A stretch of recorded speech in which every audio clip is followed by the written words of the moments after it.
Assalamualaikum, teman-teman.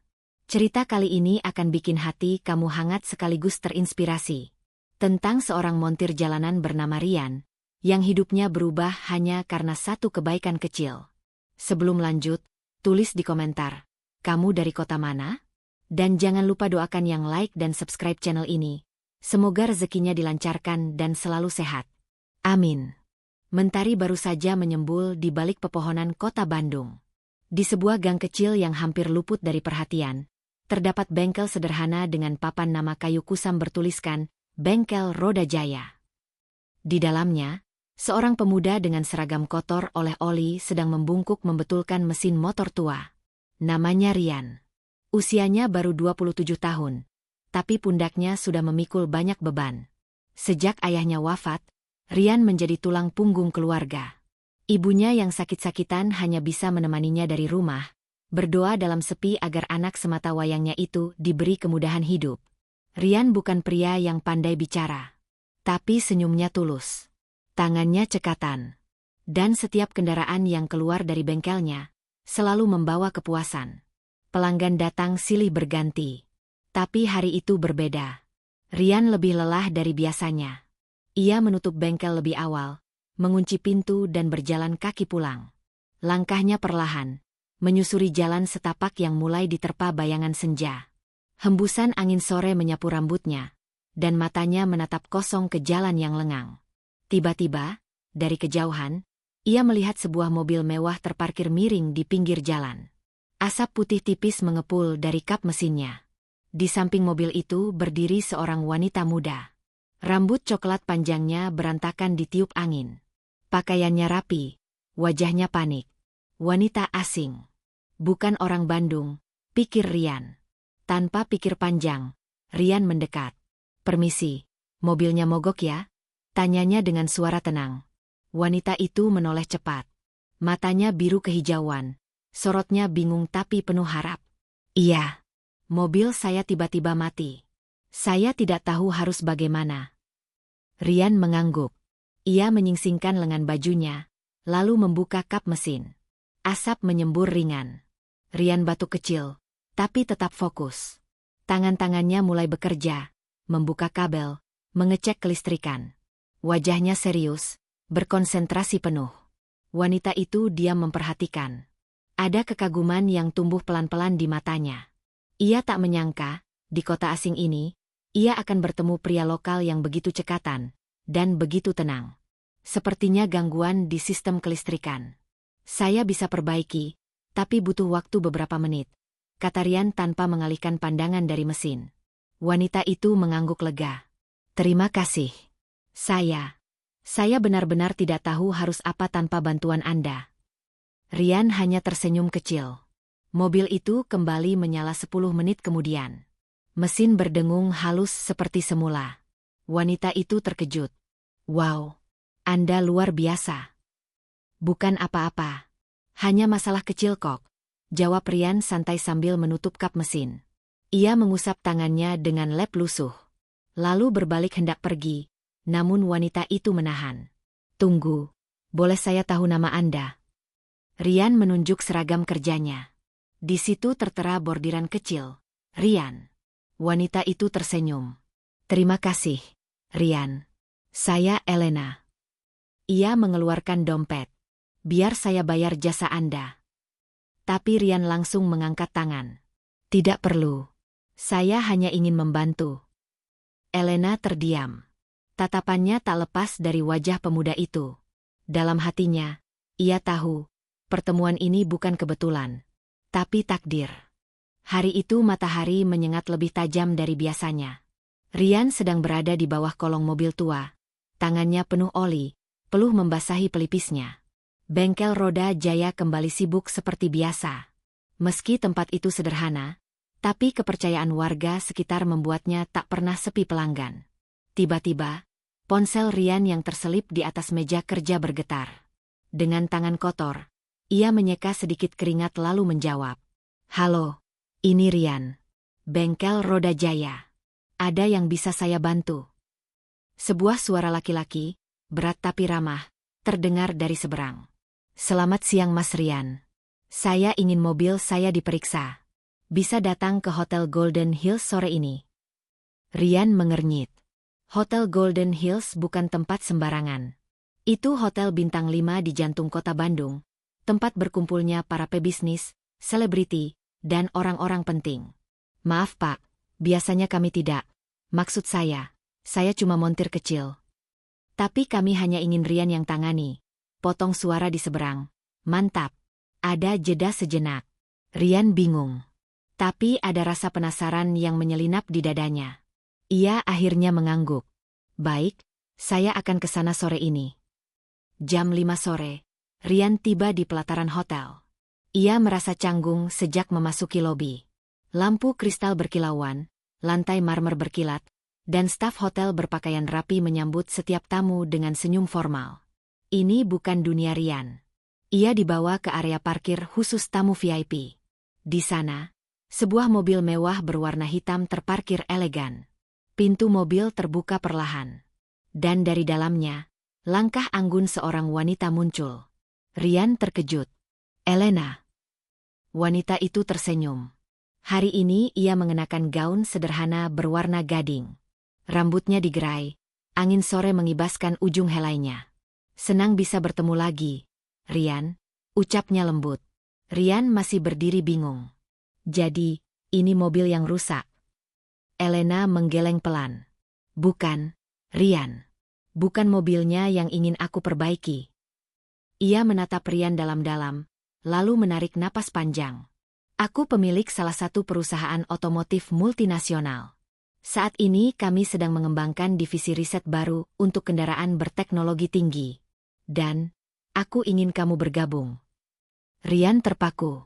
Sejenak, hanya suara angin dan detak jantungnya yang terdengar di kepala. Ia menatap tangan kasarnya, penuh oli dan goresan luka kecil. Ia hanya montir kampung. Sekolahnya pun hanya lulusan SMK. Tidak ada yang istimewa. Tapi sekarang, wanita asing yang pernah ia bantu di pinggir jalan itu, menawarkan sesuatu yang tak pernah ia bayangkan. Kenapa aku? Gumam Rian. Elena menatapnya serius. Karena kamu bukan hanya punya tangan yang terampil, Rian. Kamu juga punya hati. Dan di tempatku, kami butuh orang seperti itu. Rian tertunduk. Hatinya berkecamuk. Tawaran besar. Dunia baru. Tapi juga dunia yang asing dan tak terjangkau. Aku butuh waktu untuk berpikir. Elena mengangguk dengan senyum pengertian. Tentu. Tapi ingat, pintu kami akan selalu terbuka untukmu. Malam itu, saat Rian berjalan pulang, langkahnya lebih berat dari biasanya. Pikirannya penuh tanya. Ia belum tahu bahwa langkah kecil ini akan mengubah seluruh arah hidupnya. Langit Bandung mulai gelap saat Rian membuka pintu rumahnya. Udara dingin menyelusup dari sela-sela jendela tua yang tak pernah bisa tertutup rapat. Di dalam rumah kecil itu, ibunya tengah duduk di atas tikar, menyesap teh hangat sambil memijit lututnya sendiri yang sering nyeri. Melihat Rian pulang dengan wajah penuh pikiran, sang ibu langsung tahu ada sesuatu. Kamu kenapa, Nak? Kelihatan gelisah. Rian duduk di sebelah ibunya. Ia meletakkan tas kerjanya dan menatap lantai kayu yang sudah mulai rapuh. Ibu, hari ini aku dapat tawaran kerja.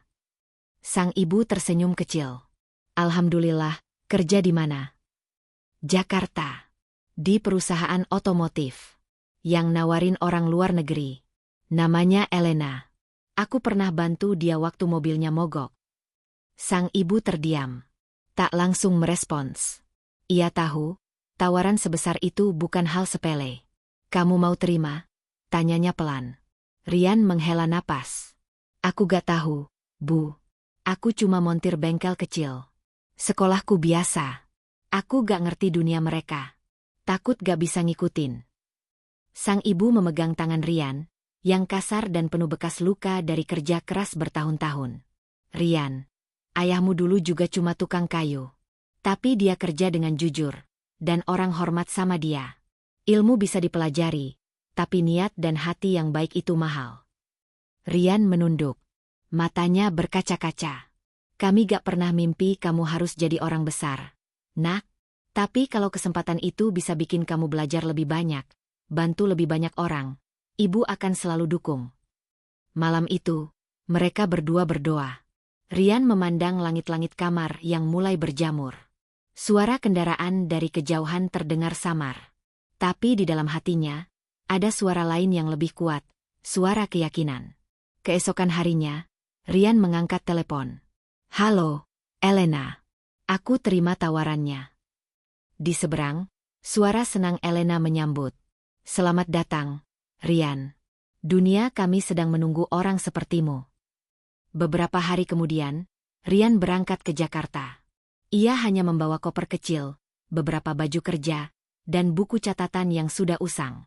Di dalam kereta yang melaju pelan, ia duduk dekat jendela, menatap rel panjang yang seakan mengantarnya pada takdir baru. Ia tahu, langkah ini tak akan mudah. Tapi ia juga tahu, tidak ada yang lebih berat dari hidup yang ia jalani selama ini. Dan sekarang, untuk pertama kalinya, Rian merasa mungkin ia memang pantas diberi kesempatan. Langit Jakarta mendung saat Rian turun dari kereta. Stasiun dipenuhi hiruk-pikuk orang-orang dengan tujuan masing-masing. Di tangannya hanya ada satu koper usang, tapi di dadanya bergemuruh rasa tak percaya. Mobil perusahaan menjemputnya dan membawanya ke sebuah gedung pencakar langit yang memantulkan cahaya seperti kaca surga. Di depan gedung itu tertera nama perusahaan, Fiora Motors International. Rian berdiri terpaku. Ia bahkan tak berani menginjak karpet lobi yang tampak lebih mahal dari seluruh isi rumahnya. Seorang petugas menyambutnya dan mengantarnya ke lantai paling atas. Ruangannya lapang, berlapis kaca, dengan pemandangan kota yang megah. Di sana, Elena sudah menunggunya. "Selamat datang, Rian," sapanya dengan hangat. Hari pertama dimulai dengan perkenalan bersama tim ahli, insinyur, analis, dan teknisi dari berbagai negara. Rian menyapa dengan kikuk. Ia tahu, di ruangan ini, mungkin hanya dia yang belum pernah menyentuh komputer mahal atau membaca manual berbahasa asing. Tapi saat sesi praktik dimulai, semua berubah. Tangan Rian menyentuh mesin seperti menyentuh sahabat lama. Gerakannya cepat, tepat, dan penuh intuisi. Ia menjelaskan masalah pada sebuah sistem injeksi hanya dengan mendengarkan suara mesin 2 menit. Rekan-rekannya terdiam. Beberapa mulai membisikkan kekaguman. Hari demi hari berlalu. Rian mulai terbiasa dengan kehidupan kantor, meski tetap lebih suka memakai coverall dan menyentuh oli ketimbang jas rapih dan rapat-rapat. Ia belajar banyak tentang teknologi ramah lingkungan, sistem hybrid, hingga rekayasa mesin elektrik. Ia tak hanya mencatat, tapi menyerap. Dan yang lebih penting, ia tak pernah berubah. "Dia berbeda," kata salah satu manajer kepada Elena. "Iya," jawab Elena. Dan perbedaan itu justru yang membuatnya berharga. Namun dunia ini bukan tanpa tantangan. Ada rekan yang meremehkan latar belakangnya, bahkan yang menganggap kehadirannya sekadar pencitraan perusahaan. Tapi Rian tak membalas. Ia menjawab dengan hasil kerja. Ia tetap datang paling pagi dan pulang paling malam. Dan tanpa ia sadari, ketulusan itu membuat banyak orang mulai mempercayainya. Bahkan beberapa mulai belajar darinya. Belajar bahwa pengalaman jalanan, jika dikawinkan dengan ilmu, bisa menciptakan keajaiban. Pada suatu malam, Elena memanggil Rian ke ruangannya. "Kamu akan ikut proyek utama," katanya. Rian menatapnya tak percaya. "Kamu yang memimpin perakitan prototipe baru. Kita akan uji coba 6 bulan lagi." Dadanya berdebar. Ia yang dulu cuma tukang servis motor di gang sempit Bandung, kini dipercaya memimpin tim internasional. Dan ia tahu, ini baru awal dari medan yang lebih besar. 6 bulan berlalu seperti mimpi yang terlalu cepat. Di balik dinding-dinding kaca dan lantai marmer perusahaan Fiora Motors, prototipe mobil ramah lingkungan pertama buatan tim Rian akhirnya selesai. Mobil itu bukan sekadar kendaraan. Ia mewakili kerja keras, keheningan malam, dan tangan-tangan kasar yang dulu membetulkan motor butut tanpa bayaran. Di balik kap mesin itu, tersimpan cerita dari gang kecil di Bandung. Hari itu, aula besar dipenuhi tamu penting. Media, investor, dan tokoh industri otomotif dari berbagai negara hadir.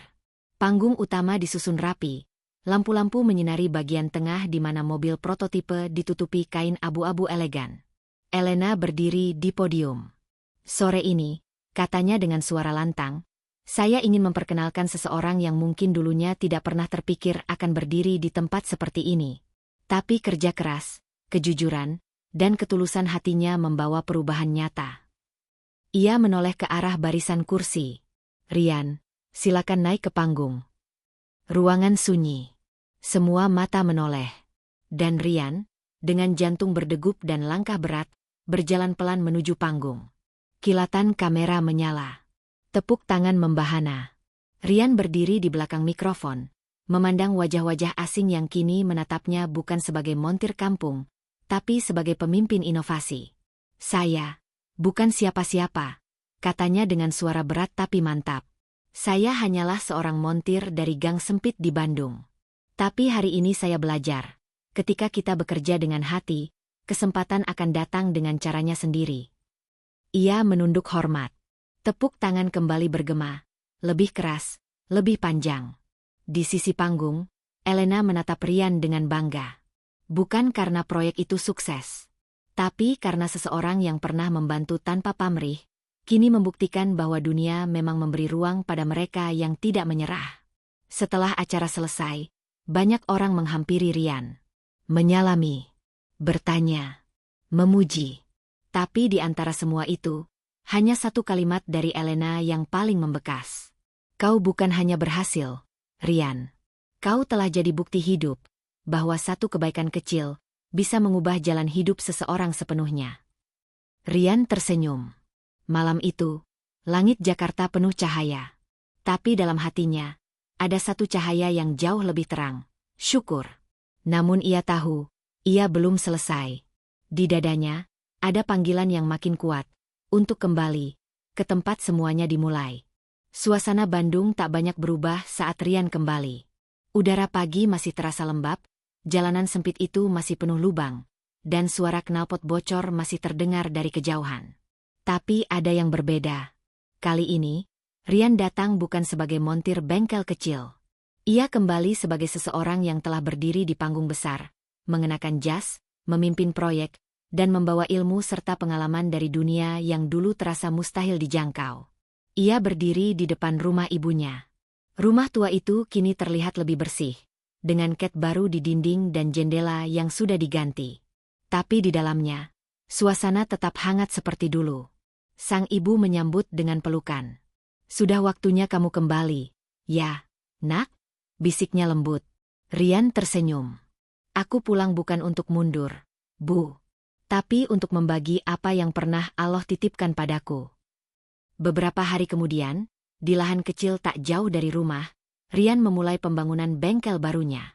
Tapi bengkel ini berbeda. Lebih dari sekadar tempat servis kendaraan, ia ingin membuatnya menjadi pusat pelatihan gratis bagi anak-anak muda dari keluarga tidak mampu. Anak-anak muda yang dulu mungkin seperti dirinya. Yang punya semangat tapi tak tahu harus mulai dari mana. Yang punya tangan kuat tapi tak pernah diberi kesempatan. Hari pertama pembukaan bengkel itu, keramaian tak bisa dibendung. Beberapa pelanggan lama datang, menyambutnya dengan senyum bangga. Rian, dulu kamu betulin motor butut saya. Sekarang kamu punya usaha sendiri, ucap seorang bapak sambil menepuk bahu Rian. Rian hanya tersenyum. Saya ingin berbagi ilmu. Dulu ada yang percaya pada saya. Sekarang giliran saya menularkannya. Di antara keramaian itu, sebuah mobil berhenti. Dari dalamnya, turun Elena. Ia melangkah pelan, mengenakan kemeja putih dan celana panjang krem. Wajahnya bersinar. Dan senyumnya tak berubah sejak hari pertama mereka bertemu. Kau benar-benar mewujudkan mimpimu, katanya sambil menatap bengkel yang kini ramai oleh anak-anak muda yang tertawa dan bekerja dengan semangat. Rian mengangguk. Dan semua ini dimulai dari satu kebaikan kecil di pinggir jalan. Mereka berdiri bersama, menatap para murid baru yang mulai memegang kunci pas dan membuka kap mesin. Di sana, di antara suara logam, tawa, dan debu bengkel, lahirlah masa depan baru. Dan Rian tahu, kali ini, ia tak lagi berjalan sendirian. Pagi itu, sinar matahari menembus jendela bengkel baru milik Rian.